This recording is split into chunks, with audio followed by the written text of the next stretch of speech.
Welcome to A Reasoned Response, Biblical Answers to a Postmodern World. I'm your host, Dr. Regino Ramos Jr. The problem of evil. Why do bad things happen to good people? On today's session, where does evil come from? Remember that old movie, The Sound of Music? Julie Andrews sang, "Let's start at the very beginning." A very good place to start. That's good advice for us too. If we want to understand where evil came from, we've got to start at the very beginning. Now, let's be honest. The question of evil is one of the hardest challenges people throw at Christianity. In our first video, we saw that Christianity alone offers hope in the face of evil. Every other worldview comes up short. In the second video, Does Evil Exist? We learned that every human being has a built-in sense that God exists and that true meaning is found in Him. You want to catch either one of those videos?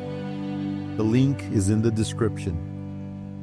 We saw that it's the Christian worldview that not only explains the existence of evil, but also provides real hope for overcoming it. So, back to the beginning. The Bible describes two creation realms, the spiritual and the physical. In the spiritual realm, God created beings not bound to the physical universe. Angels, archangels, heavenly hosts, seraphim, cherubim, and others. Then there were beings known as powers, principalities, dominions, rulers, and one in particular, Satan, the devil. Originally, Satan, was a holy being, but his pride led him to rebel against God. Isaiah 14:12 through 15 and Ezekiel 28:12 through 19 describe that rebellion. Satan wanted God's throne. That act of defiance marked the first appearance of evil in the universe. But what made that possible? Free will. Satan had the freedom to choose against God's command. God didn't cause the rebellion, but He allowed it. Understand, this rebellion did not catch God off guard. True free will means being able to choose otherwise, to do the opposite of what's commanded. If we lived in a completely deterministic universe where every choice was pre-programmed by God, free will wouldn't exist at all. Satan would have been nothing more than a robot. But that's not the world God made. Satan had the freedom to choose, and he chose rebellion. From that moment on, he became the embodiment of evil. Jesus drew the contrast clearly in John 10:10. He said, "The thief comes only to steal and kill and destroy. I came that they may have life and have it abundantly."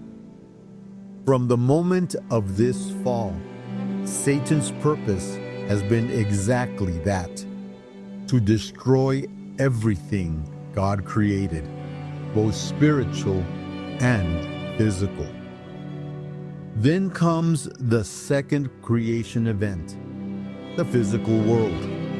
Genesis 1:1 says, "In the beginning, God created the heavens and the earth." By verse 27, God creates humans in His image. That means we, too, were given free will, the ability to choose. Adam and Eve had clear instructions. Eat freely from any tree except one. And that's where the two realms intersect. Eve encountered a spiritual being, the serpent, or in Hebrew, Nachash, which can also mean shining one. Isaiah 14:12 calls Satan Lucifer, son of the dawn. Genesis 3 doesn't use the name Satan, but later in Scripture it makes it unmistakable. Revelation 12:9 calls him that ain't serpent, the devil and Satan, the deceiver of the whole world. Theologian Keith A. Matheson put it this way: Adam's fall was preceded by the fall of evil angels, chief whom is Satan. In other words, evil didn't start on earth, it started in heaven. Both rebellions, the angelic and the human, were acts of free will, disobedience against God. One was an angel trying to overthrow heaven. The other was a couple eating fruit they weren't supposed to. Both were devastating. The origin of evil, then, comes from created beings freely choosing to rebel against their Creator. God, who is entirely good, didn't create evil. He allowed it as the natural consequence of free will. But before we go further, what is evil exactly? Most of us picture massive atrocities: murder, exploitation, war, pandemics, and yes, those are evil. But Augustine of Hippo, one of the early Christian thinkers, described evil not as a thing, but as an absence or corruption of good. God made a good world. Evil entered when angels and humans used free will to turn away from God. So simply put, evil is anything that goes against God's moral standard. It's not an independent force. It's what happens when good is twisted or rejected. Like darkness without light, evil is the absence of good. And since God alone defines what's good, righteous, and true, anything that falls short, even a small lie, is evil. When Adam and Eve sinned, evil entered not just human hearts, but the entire created order. Romans 8:20-22 says all creation was subjected to frustration and decay, waiting for the day it will be freed from corruption. Creation itself is groaning, longing for that redemption. So, what exactly did God allow? He allowed free will to take its natural course. Adam and Eve's disobedience and Satan's rebellion didn't surprise him. God had already planned redemption through Jesus Christ, but he didn't cause these acts. He allowed them, weaving them into his greater plan. So, who's to blame for evil? Satan and his fallen angels, Adam and Eve. And since then, every human being carries that same bent towards sin. Evil took root in human nature and even in creation itself. Scientists might call it entropy, the drift from order to disorder. Spiritually, it's the same decay. We are added to those that are to blame for evil. From that point forward, the Dark spiritual forces have worked relentlessly to steal, kill, and destroy. Evil entered through humanity's sin, but it continues because these forces never stop. So, can we draw a conclusion? Yes. Evil began when God's creatures used their free will to rebel. Free will simply means the capacity to make independent choices. If God removed free will, He'd have to remove love, morality, and responsibility along with it. In any possible world where free will exists, evil will always be possible. Evil, then, exists because of bad choices measured against a perfect God. And that's all of us. We've all made bad choices. I know I have.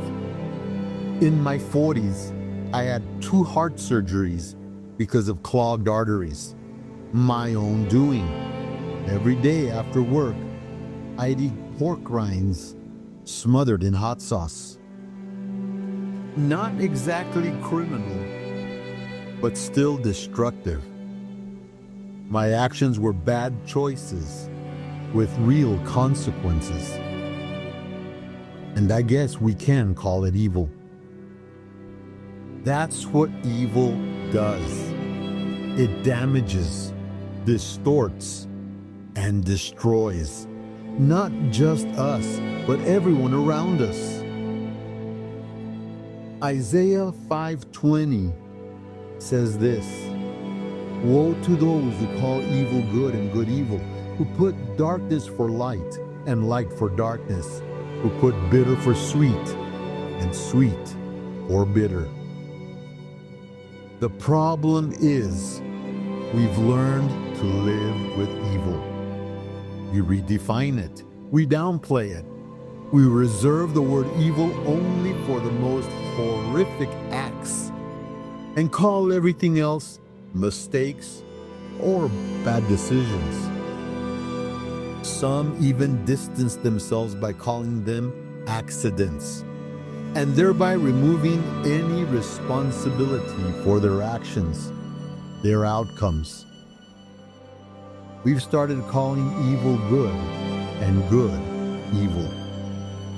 We cry out to God when tragedy strikes, but laugh when we cheat or steal something small. We need to take a serious look at ourselves and the world we've created. Christianity gives the only complete answer to both the origin and problem of evil. It doesn't sugarcoat it. It shows us that the real problem isn't out there, it's within us. God didn't create evil, but He did create the remedy for it. Dr. Michael Heiser identified 3 key rebellions in Genesis that explain evil's progression. First, in Genesis 3, humanity's rebellion in Eden. Adam and Eve's disobedience led to death and separation from God. Second, Genesis 6, 1-4.